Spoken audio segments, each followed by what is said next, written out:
Bacaan Injil, Lukas 10, 1-9, Selasa, 18 Oktober 2022. Shalom, Bapak, Ibu, dan saudara-saudari terkasih.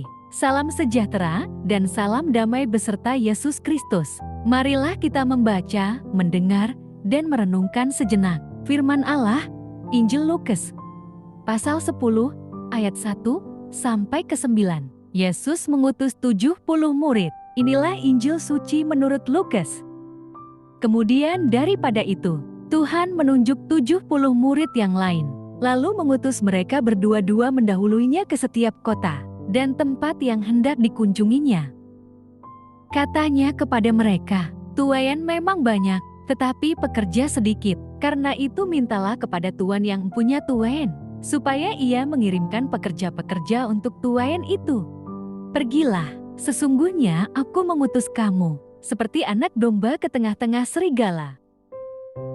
Janganlah membawa pundi-pundi atau bekal atau kasut, dan janganlah memberi salam kepada siapapun selama dalam perjalanan. Kalau kamu memasuki suatu rumah, katakanlah lebih dahulu, 'Damai sejahtera bagi rumah ini.' Dan jikalau di situ ada orang yang layak menerima damai sejahtera, maka salammu itu akan tinggal atasnya. Tetapi jika tidak, salammu itu kembali kepadamu. Tinggallah dalam rumah itu, makan dan minumlah apa yang diberikan orang kepadamu. Sebab seorang pekerja patut mendapat upahnya, janganlah berpindah-pindah rumah. Dan jikalau kamu masuk ke dalam sebuah kota, dan kamu diterima di situ, makanlah apa yang dihidangkan kepadamu. Dan sembuhkanlah orang-orang sakit yang ada di situ, dan katakanlah kepada mereka, kerajaan Allah sudah dekat padamu. Amin." Demikianlah sabda Tuhan, terpujilah Kristus. Renungan Injil, panggilan melayani Tuhan. Bapak, Ibu, dan saudara-saudari terkasih, panggilan melayani Tuhan tidak terjadi dengan sendirinya. Itu bukan kehendak manusia. Panggilan terjadi karena Tuhan menghendakinya. Tuhan yang memilih dan mengutus tiap orang untuk terlibat dalam karyanya. Melalui nas ini, kita melihat bahwa ketika Tuhan memilih dan mengutus, kita tidak boleh bertanya pergi kemana, dengan siapa, dan apa yang perlu dibawa. Sebaliknya, responslah panggilan itu dan jalanilah dengan sukacita.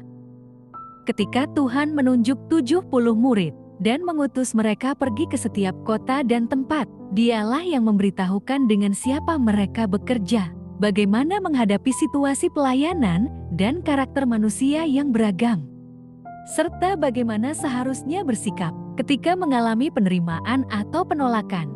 Tuhan tidak pernah salah memilih dan mengutus orang bekerja dalam kebun anggurnya.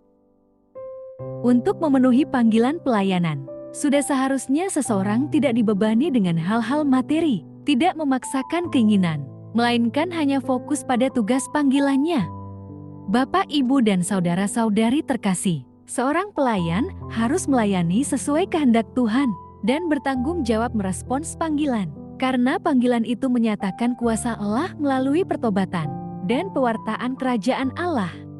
Panggilan melayani Tuhan merupakan anugerah yang diberikan seturut kehendak-Nya. Karena itu, setiap orang yang dipanggil dalam pelayanan harus menyatakan kerelaan tanpa paksaan, karena panggilan pelayanan tersebut adalah kesempatan yang dianugerahkan Tuhan. Jika melayani hanya menginginkan tempat yang aman dan nyaman, kehidupan yang terjamin, mendapat penghormatan dan penghargaan, maka janganlah memberi diri menjadi pelayan.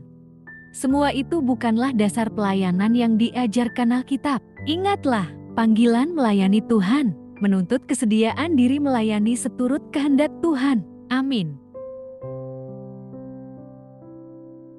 Marilah berdoa. Allah Bapa, sumber pengharapan, Engkau telah mengikat perjanjian dengan semua orang melalui Yesus yang terurapi. Semoga kami selalu berpegang teguh pada Dia dan berkembang menjadi umat yang patuh setia. Dengan pengantaraan Yesus Kristus, Putra-Mu, Tuhan kami yang bersama Dikau, dalam persatuan Roh Kudus, hidup dan berkuasa, Allah sepanjang segala masa. Dalam nama Bapa Putra, dan Roh Kudus. Amin. Terima kasih sudah mendengarkan dan merenungkan firman Allah. Jangan lupa subscribe dan jangan lupa juga aktifkan loncengnya. Terima kasih, Tuhan Yesus memberkati.